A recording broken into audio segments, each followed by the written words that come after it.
페르세포네. 제우스와 그의 형제들이 티탄 신족을 타파하여 그들을 명부로 추방하자 또 새로운 적의 신들에게 반항하여 일어났다. 그들은 티폼, 브리아레로스, 엔켈라도스 등의 거인족이었다. 그들 중에 어떤 자는 100개의 팔을 가지고 있었고 어떤 자는 불을 내뿜었다. 그들은 마침내 정복되어 에트나산 밑에 생매장되었는데 그들은 아직도 때때로 그곳에서 도망치려고 몸부림을 쳐서 섬 전체에 지진을 일으키는 일이 있다. 그들의 숨결은 산을 뚫고 상승하는 일이 있는데 이것이 새칭 화산의 분화라는 부르는 것이다. 이들 괴물이 추락할 때 지구를 동요시켜 명부의 왕인 하이데스를 놀라게 하였다. 그는 자기의 왕국이 백일하에 폭로되지는 않을까 하고 근심하였다. 이런 근심을 하면서 그는 검은 말이 이끄는 이륜 전차를 타고 피해의 정도를 확인하기 위하여 시찰의 길을 떠났다. 그가 시찰을 하고 있는 동안 아프로디테는 에릭스 산 위에 앉아 아들 에로스와 놀고 있었는데 하이데스를 발견하자 아들에게 다음과 같이 말했다. 내 아들아, 모든 사람을 제우스까지도 정복할 수 있는 내 화살로 저기 가는 저 명부의 왕의 가슴을 향해 쏘아라. 왜 그자만을 놓아줄 필요가 있느냐. 너와 내 영토를 넓힐 기회를 놓치지 마라. 천상에서도 우리의 세력을 멸시하는 자가 있는 것을 너는 아느냐. 지혜의 여신은 아테나와 수렵의 여신은 아르테미스가 우리를 멸시하고 있다.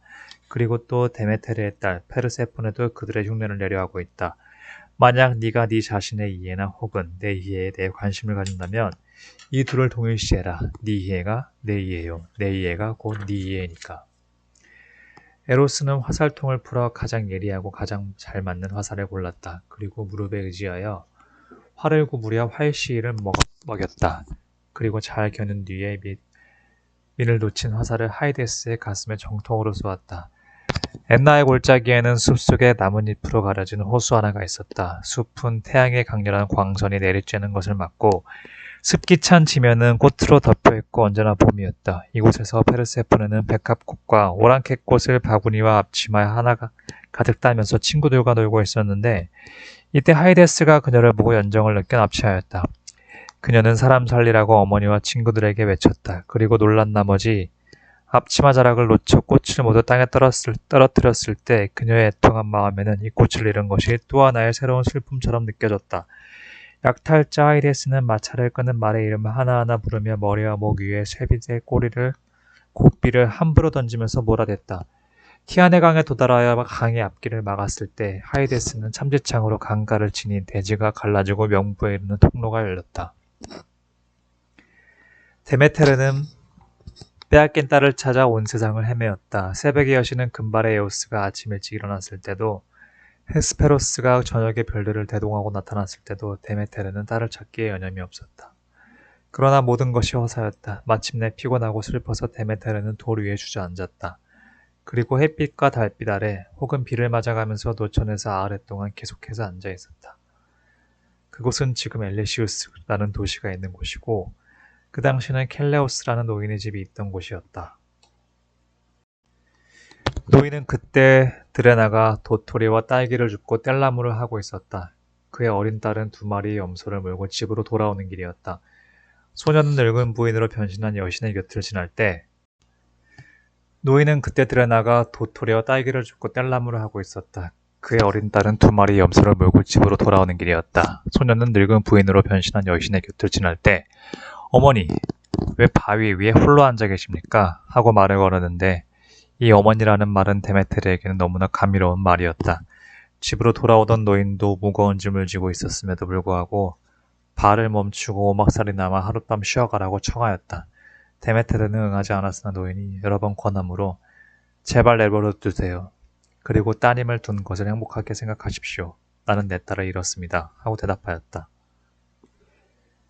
이와 같이 말하고 있는 동안에도 눈물이 아니 혹은 눈물과 같은 것이 왜냐하면 신들은 우는 일이 없으므로 끊임없이 두 볼에 흘러내려 가슴을 적셨다. 인정 많은 노인과 그 딸은 노파와 함께 울었다. 노인은 말했다. 우리와 함께 가십시다. 누추한 집이라고 탓하지 마십시오. 집에 가면 당신의 따님이 무사히 당신 곁으로 돌아올지도 모릅니다. 그럼 안내해 주십시오. 그처럼 말씀하시는데 거역할 수도 없으니. 하고 데메테르는 돌에서 일어나 그들을 따라갔다. 걸어가면서 노인은 자기의 어린 외아들이 열이 나고 잠을 못 자며 중병으로 누워있다고 말했다. 데메테르는 허리를 구부리고 양귀비를 땄다. 일행이 집에 들어가 보니 어린애가 회복할 가망이 보이지 않아 온 집안이 수심에 잠겨 있었다. 어린애의 모친인 메타네이라도 노파를 따뜻히 맞았다. 노파는 허리를 구부리고 앓는 애에게 키스했다. 그러자 즉시로 창백한 얼굴에 화기가 돌고 원기가 회복되었다. 모든 가족이 기뻐했다. 가족이라 해도 그것은 부친과 모친 그리고 어린 딸뿐으로 그들의 전부였다. 이 집안에는 하인이 한 사람도 없었기 때문이었다. 그들은 식사를 준비했다. 식탁 위에는 응유와 사과의 벌집에 든 꿀이 놓여 있었다. 식사를 하고 있는 데메테르는 소년의 우유에다 양귀비의 즙을 섞었다. 밤이 되어 온 집안이 모두 잠들었을 때 노파는 일어나서 잠자고 있는 소년을 안고서 손으로 그의 팔다리를 주물렀다. 그리고 소년을 내려다보며 3번 엄숙한 주문을 외고 걸어가서 그를 제 속에 뉘었다.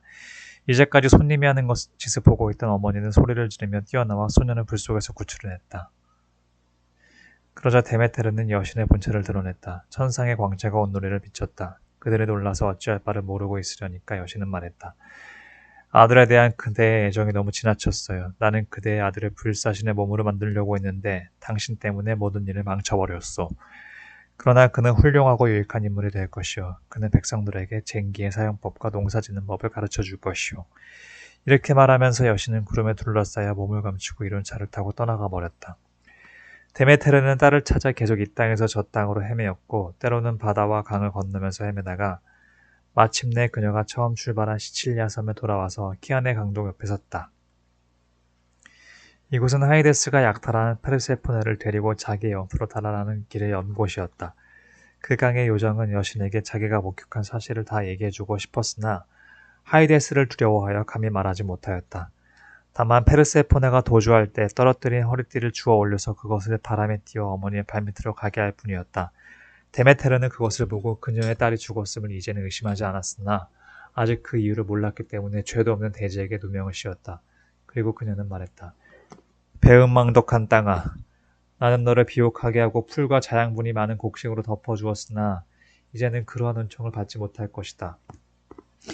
그러자 가축은 죽어버렸고 쟁기는 밭고랑에서 파손되고 종자는 싹이 트지 않았다. 가뭄이 들든지 장마가 지든지 하였다. 새는 종자를 쪼았고 자라나는 것은 엉겅퀴와 가시덤불 뿐이었다.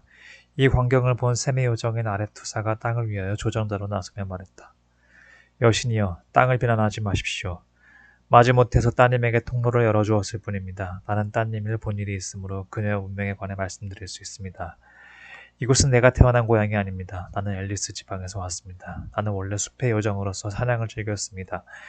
모두 내 아름다움을 찬양하였으나 나는 그런 걸 염두에 두지 않고 오직 수렴에 능한 것만을 뽐냈습니다.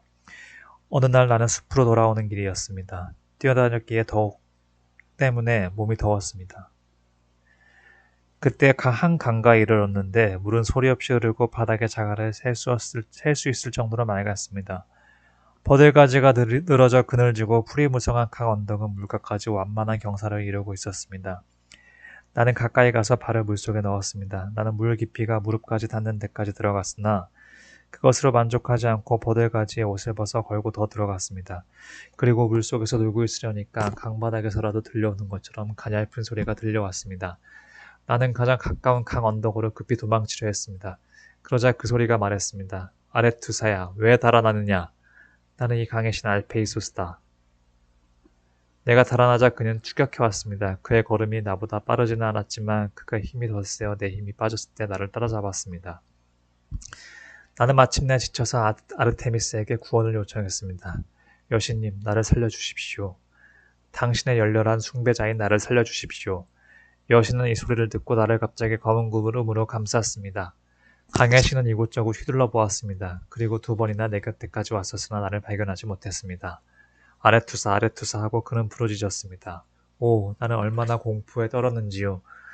우리 밖에서 으르렁거리는 늑대의 소리를 들은 어린 양과도 같이 식은땀이 몸에 배고 머리카락은 흐르는 물이 흘러내렸습니다. 내가 서 있는 곳에는 물이 개었습니다. 요컨대 순식간에 나는 한 셈이 된 겁니다. 이렇게 변신했어도 알페이소스는 나를 알아보고서 자기의 물을 내 물과 섞으려고 했습니다. 아르테미스는 지면을 갈랐습니다. 나는 알페이오스를 피하려고 그 갈라진 곳으로 들어갔습니다. 그리고 지구의 내부를 돌아서 이 시칠리아 섬에 나오게 된 겁니다. 지구의 밑바닥을 통과할 때 나는 따님 페르세포네를 보았습니다. 따님은 슬픈 한색이었으나 놀란 기색은 보이지 않았습니다. 따님은 여왕이 된 것 같이 보였습니다. 에레부스의 여왕, 사자의 나라를 지배하는 왕의 왕후가 된 것 같이 보였습니다.